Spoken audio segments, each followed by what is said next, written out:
ಕಾನೂನು ರೀತಿಯ ಚರ್ಚೆಗೆ ಅವಕಾಶ ಇಲ್ಲ.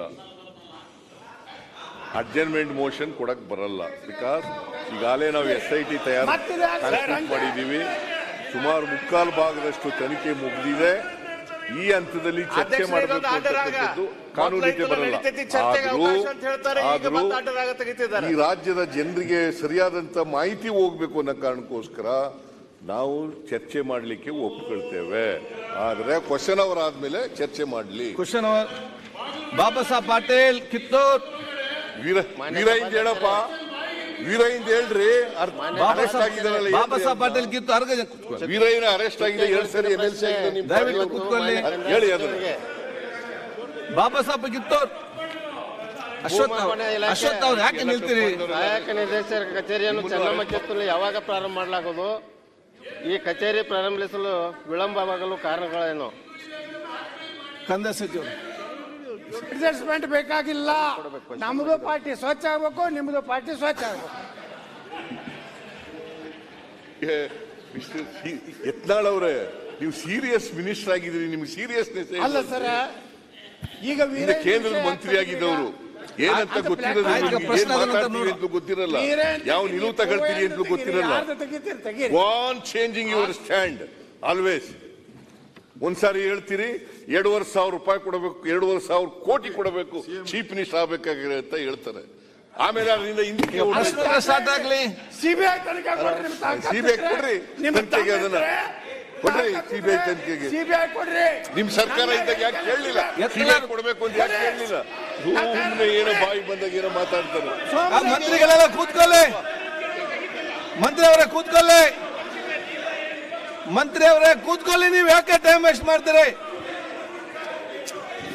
ತಂಗಡಿಗೆ ಅವರೇ, ಸುರೇಶ್ ಮಂತ್ರಿ ಕೂತ್ಕೊಳ್ಳಿ. ನೀವು ಯಾಕೆ ಅದಕ್ಕೆ ಮಹತ್ವ ಕೊಡ್ತೀರಿ? ತಂಗಡಿಗೆ ಅವರೇ ಯಾಕೆ ಇಂಪಾರ್ಟೆನ್ಸ್ ಕೊಡ್ತೀರಿ? ಸುರೇಶ್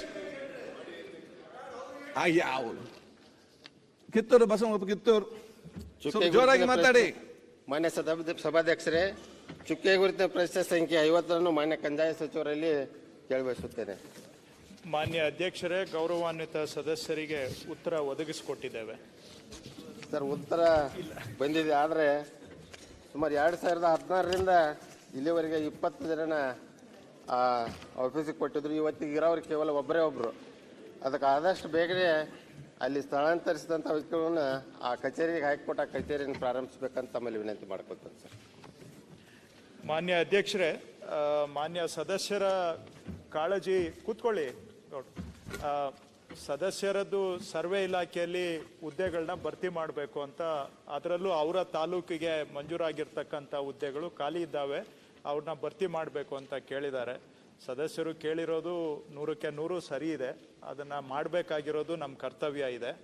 ಈಗ ಸರ್ವೆ ಇಲಾಖೆಯಲ್ಲಿ 2 ಇಂಪಾರ್ಟೆಂಟು ಹುದ್ದೆಗಳು, ಒಂದು ಭೂಮಾಪಕರು ಅಂದರೆ ಸರ್ವೇಯರ್ಸು, ಇನ್ನೊಂದು ಉಪನಿರ್ದೇಶಕರು, assistant director of land records ADLR. ಇವೆರಡೂ ಕೂಡ ಎಷ್ಟು ಹುದ್ದೆ ಖಾಲಿ ಇದೆ ಅಷ್ಟು ಖಾಲಿ ಇರುವ ಎಲ್ಲ ಹುದ್ದೆಗಳನ್ನು ಭರ್ತಿ ಮಾಡಲಿಕ್ಕೆ ಮಾನ್ಯ ಮುಖ್ಯಮಂತ್ರಿಗಳು ನಮಗೆ ಅನುಮತಿಯನ್ನು ಕೊಟ್ಟಿದ್ದಾರೆ. ಸೊ ಅದರ ಅಡಿಯಲ್ಲಿ 34 ADLR ಖಾಲಿ ಇದ್ದಿದ್ದು ಭರ್ತಿ ಮಾಡ್ತಾ ಇದ್ದೇವೆ. 750 ಸರ್ವೇಯರ್ಗಳು ಕೂಡ ಭರ್ತಿ ಮಾಡಲಿಕ್ಕೆ ನೋಟಿಫಿಕೇಶನ್ ಮಾಡಿದ್ದೇವೆ. KPSC ಮುಖಾಂತರ ಡೈರೆಕ್ಟ್ ರಿಕ್ರೂಟ್ಮೆಂಟ್ ಮಾಡ್ತಾ ಇದ್ದೇವೆ. 750 ಪೋಸ್ಟಿಗೆ ಒಟ್ಟು ಸುಮಾರು 77,241 ಅರ್ಜಿನೂ ಬಂದಿದೆ ಈಗಾಗಲೇ. ಸೊ ಆದಷ್ಟು ಶೀಘ್ರವಾಗಿ KPSC ಮುಖಾಂತರ without interview, no interview, direct appointment ರೂಟಲ್ಲಿ ಮಾಡ್ತಾ ಇದ್ದೇವೆ. ಆದಷ್ಟು ಶೀಘ್ರ ಇದನ್ನೆಲ್ಲ ಎಲ್ಲ ಹುದ್ದೆ, ಇವೆರಡು ಪೋಸ್ಟ್ ADLR ಸರ್ವೇಯರ್ ಇವೆರಡು ಫಿಲ್ಅಪ್ ಮಾಡಿ, ಅದರ ಮಧ್ಯದಲ್ಲೂ ಕೂಡ ಅವ್ರ ತಾಲೂಕಿಗೆ ಬೇರೆ ಏನಾದರೂ ನಾನು ಕಡೆಯಿಂದ ಶಿಫ್ಟ್ ಮಾಡಿ ಮಾಡಿಕೊಡ್ತೇನೆ. ಇಷ್ಟನ್ನು ಭರ್ತಿ ಮಾಡಿಕೊಡ್ತೇವೆ. ಕೌಜರಿಂಗ್ ಮಾಂದಿ ಶಿವಾನಂದ ಅವರ ಪರವಾಗಿ ಹಂಪನಗೌಡ ಬಾದಲಿ ಅವರು.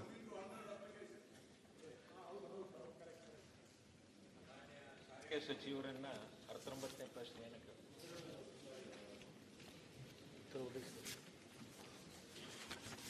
ಮಾನ್ಯ ಅಧ್ಯಕ್ಷರೇ, ಉತ್ತರದಲ್ಲಿ ಶಾಸಕರು ಕೇಳಿರ್ತಕ್ಕಂಥ ಪ್ರಶ್ನೆಗಳು ಸಮಾಧಾನಕರವಾದಂಥ ಉತ್ತರ ಕೊಟ್ಟಿಲ್ಲ. ಅವ್ರು ಕೇಳಿರ್ತಕ್ಕಂಥದ್ದು ಬೈಲಹೊಂಗಲ ಬಸ್ ಘಟಕದಲ್ಲಿ 129 ಬಸ್ಸುಗಳು ಓಡಾಡ್ತಾ ಇದ್ದಾವೆ. ಸುಮಾರು 9ರಿಂದ 13 ಲಕ್ಷ ಕಿಲೋಮೀಟರ್ ಓಡಿರ್ತಕ್ಕಂಥ ಹಳೆಯ ಬಸ್ಸುಗಳಿದ್ದಾವೆ. ಆ ಬಸ್ಸುಗಳನ್ನು ತೆಗೆದು ಹೊಸ ಬಸ್ಸುಗಳನ್ನು ಕೊಡಬೇಕು ಎಂಬ ಪ್ರಶ್ನೆಯನ್ನು ಅವ್ರು ಹಾಕಿದ್ದಾರೆ. ಇದರಿಂದ ಜನಸಾಮಾನ್ಯರಿಗೆ ಭಾಳಷ್ಟು ತೊಂದರೆ ಆಗ್ತಾ ಇದೆ ಎಂಬ ವಿಚಾರ.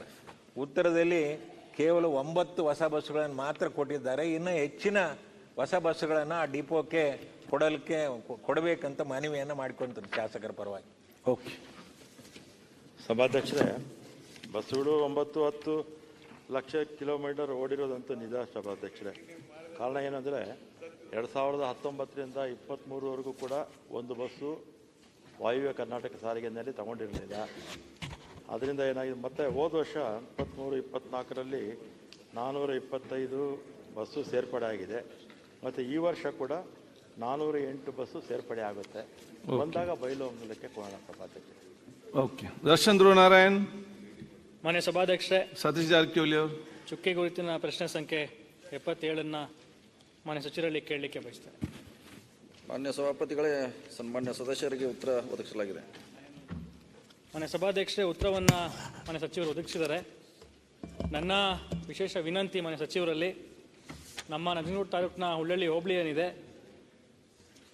ಈಗಿನ ಪ್ರಸ್ತುತ ಸ್ಥಿತಿ ವಾಣಿಜ್ಯವಾಗಿ ತುಂಬ ವೇಗವಾಗಿ ಬೆಳೀತಿರುವಂಥ ಒಂದು ಹೋಬಳಿ. ಆದ್ದರಿಂದ ಅಲ್ಲಿ ಪಿಡಬ್ಲ್ಯೂಡಿ ಇಲಾಖೆಗೆ ಸೇರಿದಂಥ ಜಾಗದಲ್ಲಿ ತುಂಬ ಶಿಥಿಲಗೊಂಡಿರುವಂತಹ ಕಟ್ಟಡಗಳೇನಿದೆ, ವಸತಿ ಗೃಹಗಳೇನಿದೆ, ಅದನ್ನು ತೆರವುಗೊಳಿಸಿ ನಮಗೆ ಅಲ್ಲಿ ಪಬ್ಲಿಕ್ ಯುಟಿಲಿಟಿ ಆಫೀಸಸ್ನ ಕಚೇರಿಗಳನ್ನು ಅಲ್ಲಿ ತೆರೆದ್ರೆ ಎಲ್ಲ ಅಧಿಕಾರಿ ವರ್ಗದವರು, ಹೋಬಳಿಗೆ ಸಂಬಂಧಪಟ್ಟಂಥ ಅಧಿಕಾರಿ ವರ್ಗದವರು, ತಾಲೂಕಿಗೆ ಸಂಬಂಧಪಟ್ಟಂಥ ಅಧಿಕಾರಿ ವರ್ಗದವರು ಅಲ್ಲಿ ನಮ್ಮ ಹುಳ್ಳಳ್ಳಿ ಹೋಬಳಿಯ ಜನತೆಗೆ ಸಿಗುವಂಥ ಕೆಲಸ ಆಗ್ತಿದೆ, ಅವರ ಕಷ್ಟಕ್ಕೆ ಸ್ಪಂದಿಸೋಂಥ ಕೆಲಸ ಆಗ್ತಿದೆ. ಆದ್ದರಿಂದ ಇದನ್ನು ದಯಮಾಡಿ ಮಾನ್ಯ ಸಚಿವರು ನಮಗೆ ಒದಗಿಸ್ಕೊಡ್ಬೇಕು ಅಂತ ತಮ್ಮಲ್ಲಿ ವಿನಂತಿ. ಮಂತ್ರಿಗಳು. ಸಭಾಧ್ಯಕ್ಷರೇ, ನಮ್ಮ ವಸತಿಗರುಗಳು ವಾಸಕ್ಕೆ ಯೋಗ್ಯವಾಗಿದೆ. ಸೊ ಅದನ್ನು ಅವಶ್ಯ ಬಿದ್ದರೆ ರಿಪೇರಿ ಮಾಡ್ತೀವಿ, ಅದು ಸರಿ ಇದೆ. ಅವ್ರು ಮುಖ್ಯವಾಗಿ ಕೇಳಿದ್ರು, ಈ ಜಾಗೆ ಬೇರೆ ಸರ್ಕಾರಿ ಕಟ್ಟಡಕ್ಕೆ ನಮಗೆ ಉಪಯೋಗ ಮಾಡ್ಲಿಕ್ಕೆ ಕೂಡ ಹೇಳಿದ್ರೆ ನಮ್ಮ ಜಾಗೆ ಕೊಡೋದು ಭಾಳ ಕಷ್ಟ. ಆವಾಗ ಸಂದರ್ಭ ಬಂದಾಗ ಆವಾಗಿನ ಸರ್ಕಾರ ಅದು ನಿರ್ಧಾರ ತೆಗೆದುಕೊಳ್ಬೇಕಾಗ್ತೈತೆ. ಆ ಸಂದರ್ಭದಲ್ಲಿ ಅದಕ್ಕೆ ಕ್ರಮ ವಹಿಸ್ಬೋದು. ಬರ್ಮಗೌಡ ಅಲ್ಗೌಡ ಕಾಗಿ. ಮೀನುಗಾರಿಕೆ ಸಚಿವರ ಪರವಾಗಿ 199ನೇ ಪ್ರಶ್ನೆಯನ್ನು ಮೀನುಗಾರಿಕೆ ಮತ್ತು ಬಂದರು ಮತ್ತು ಒಳನಾಡು ಸಚಿವರು. ಸಚಿವರು.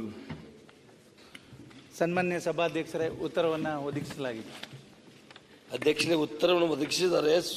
ಆದರೆ ಸ್ವಲ್ಪ ಮಾಹಿತಿಯ ಕೊರತೆ ಇದೆ ಅಂತ ಕಾಣ್ತಿದೆ. ಅಲ್ಲಿ ನಮ್ಮ ಕೃಷ್ಣಾ ಬೆಲ್ಟದಲ್ಲಿ ದೊಡ್ಡ ನದಿ ಹರಿತಾ ಹೋಗೋದ್ರಲ್ಲಿ ಇರೋದ್ರಿಂದ ಸಾಕಷ್ಟು ಆ ಭಾಗದಲ್ಲಿ ಮೀನುಗಾರರು ಇದ್ದಾರೆ ಅಧ್ಯಕ್ಷರೇ. ಆದರೆ ಅವರಿಗೆ ಸೌಲಭ್ಯಗಳ ಕೊರತೆ ಭಾಳ ಇದೆ. ಆ ಸೌಲಭ್ಯದ ಎಲ್ಲ ಕೊರತೆಗಳನ್ನು ಕೊಡಬೇಕು ಅನ್ನುವಂಥ ವಿನಂತಿಯನ್ನು ನಾನು ತಮ್ಮ ಮುಖಾಂತರ ಮಾಡ್ಕೋತಾ ಇದ್ದೀನಿ. ಇಲ್ಲಿ ಮನೆಗಳ ಅಧ್ಯಕ್ಷರೇ, ಇಡೀ ಮತಕ್ಷೇತ್ರಕ್ಕೆ 7 ಮನೆಗಳನ್ನು ಕೊಟ್ಟಿದ್ದಾರೆ. ಸಾವಿರಾರು ಜನ ಕುಟುಂಬದ ಮೀನುಗಾರರು ಇರೋದ್ರಿಂದ ಈ 7-5 ಮನೆಗಳು ಕೊಟ್ಟರೆ ಸಾಲದಿಲ್ಲ. ಅದಕ್ಕಾಗಿ ಹೆಚ್ಚಿಗೆ ಒಂದು 100 ಮನೆಗಳಿದ್ರೆ ಒಂದು ವರ್ಷಕ್ಕೆ